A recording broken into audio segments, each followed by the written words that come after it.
બિલકુલ તમારી વાત એકદમ સાચી છે। છેલ્લા 3 વર્ષથી આ પાવરગ્રીડ જેવી મહાકાય વીજ લાઈન જે 765 કેવીનો વીજ પ્રવાહ પરિવહન કરવાની છે, એ લોકો ખેડૂતોને બજાર કિંમતની જગ્યાએ ફક્ત પોતપોતાની જંત્રી પ્રમાણે વળતર આપવાની જે વાત કરે છે, એની સામે ખેડૂતોમાં આક્રોશ છે।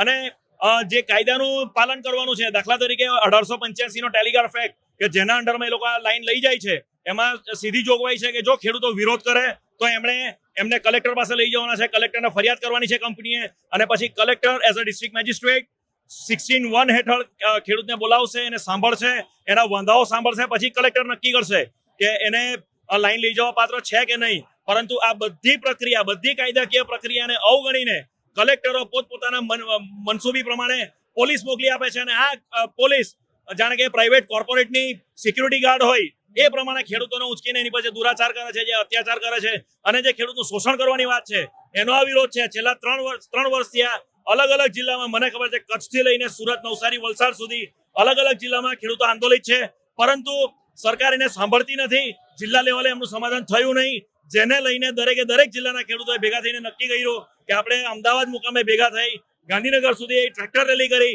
આ બેહરી સરકારના કાન ખોલ્યા, જેથી ખબર પડે કે આ ખેડૂતોનું શોષણ થઈ રહ્યું છે અને એનામાં અસંતોષ છે।